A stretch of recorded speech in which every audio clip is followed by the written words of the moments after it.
Hello, hello mga kabopols, kaway-kaway dyan. Magandang umaga, magandang hapon, magandang gabi, Luzon, Visayas, Mindanao, sa mga kababayan nating nasa iba't ibang panig ng mundo, sa mga magigiting natin mga OFW, sa mga magigiting natin mga kapulisan at kasundaluhan, binabati ko po kayo ng isang mapagpalang araw. Okay, nandito naman po tayo sa ating panibagong video regarding sa mahiwagang glass wine. At viral po ito, ewan ko kung bakit. Okay, bago po tayo mag-start, hingi po ulit ako sa inyo ng isang like, subscribe, at pakihit yung notification bell para lagi po tayong updated sa aking panibagong video at paki-share na rin po. Maraming salamat! Okay, bago po tayo mag-start, syempre, hindi ko nakakalimutang batiin yung ating mga bagong subscribers. Shout out po kay Miss May De Vera. Ma'am May, shout out po sa'yo. At kay at Masking Digma 842, shout out sa'yo. At kay Miss Cory, shout out sa iyo, Ma'am Cory. Kay Miss Jackie Garcia. Salamat sa iyo, Miss Jackie. Shout out. Kay My Growing TV Channel. Shout out sa iyo, My Growing TV Channel. At syempre kay Miss Elena Ilarde. Ma'am Elena, shout out sa iyo. Okay? Wag po sana kayong magsawang sumuporta sa aking channel. Okay? Ito na. Ang mahiwagang glass wine na nag-viral. Okay? So, pag-usapan po natin to. So, hindi ko na sana to papatulan kaso mukhang na-intriga din ako dito sa Wise Gland na to eh. Glass wine. Bakit? Ano ang meron dito sa glass wine na to at biglang nag-viral? Pwedeng pahiram ng glass wine na to para mag-viral din ako? Pwedeng makasip-sip ng konti dyan para bigla din ako mag-viral dito. Sana glass wine na rin ako.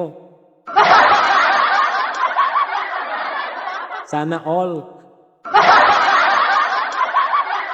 So, ano ba to? At paano ba to nangyari? So, alam ko nung merong okasyon sa palasyo at yung sinasabi nilang traditional bandinor. Yan. Medyo tayo ng konti, medyo maging social tayo. Traditional bandinor.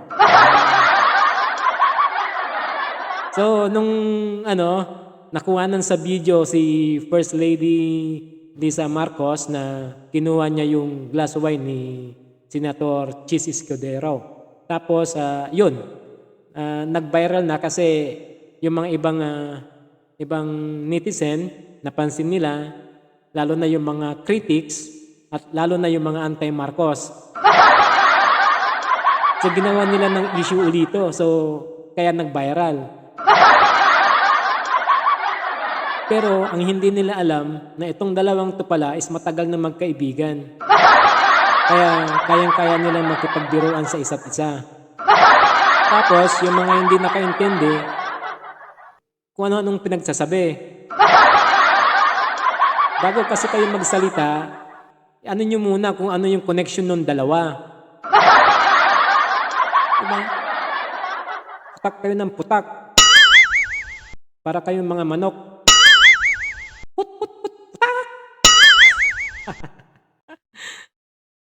Diba? Putak kasi kayo ng putak. Dapat, tignan nyo muna bago kayong magsalita. Yan tuloy, nag-viral yung wine glass. Sana all. Sana ako rin. Okay, ngayon, dahil sa nangyaring dyan na nag-viral sila, pakinggan nyo yung kanilang explanation. So, panoorin natin to. Para matigil na kayo. Napahayag si First Lady Lisa Araneta Marcos matapos na mag-viral ang isang video kung saan makikitang ininuman ng unang ginang ang wine glass ni Senate President Chis Escudero. Nangyari ang insidente noong Miyerkules ng gabi sa idinaos na vendinur sa Malacanang sa isang eksklusibong statement na inilabas ng First Lady sa isang radio station. Sinabi nito na walang ideya ang netizens kung gaano siya kalapit kay Senate President Chis Escudero. O, di ba? Narinig nyo? Wala kayong idea kung gaano siya kalapit kay Chis Escudero. Malinaw yon? Tapos putak kayo ng putak. Kung ano na yung, nagbibigay kayo kagad ng sarili nyong conclusion eh. Yan tuloy, nabutata kayo. Sige, tuloy. Na matagal ng panahon ay pa sa unang ginang tila nabigyan ng maling interpretasyon ang kanyang pagiging malapit kay Senator Chis. Totoo naman, nabigyan ng ibang interpretasyon kasi yung mga ibang anti-Marcos dyan, mga critics, mga netizen na walang alam, bigla-bigla na lang magre-react. Di ba? Pero hindi alam talaga ang katotohanan. Yan.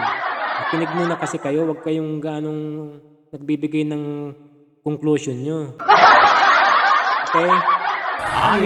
Magkakilala na sila noon pa ni Escudero sa panahon ng kanilang law school. Malinaw na? Ano ngayon? So, stop na? Pero nag-viral na yung glass wine na yan. So, sana all pwedeng pakipasa sa akin yung glass wine na yan.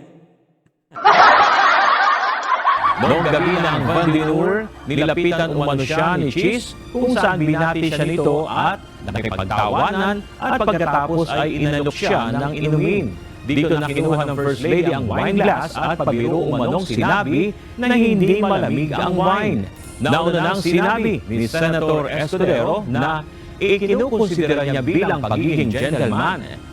Yan, pakinggan nyo rin yung sabi ni Chis Escudero na Senate President. Kung siya, walang pakialam dun sa tapos kayo nakikialam. Okay lang kay Senator Chis Escudero, pero sa inyo hindi okay. Mas marunong pa kayo dun sa mga taong nandun. Di ba? Ang paghihintay sa mga kababaihan. Bagaman maaaring sabihin ng iba na tila pagiging under ang kanyang ginawa, hindi anya kailanman magiging makaluma ang pagiging maginoo at pakikipagkapwa-tao. Dagdag pa ng mambabatas, hindi dapat minamasama ang anumang pagkakataon na magpakamaginoo sa sinumang ginang o binibini. Narinig nyo? So titigil na ba kayo? Ay nako, nag-viral tuloy yung glass wine na yan. Hiramin ko na lang at ilagay ko dito sa aking channel. Para mag-viral din ako. Mga netizens, pag-viralin nyo nga ako.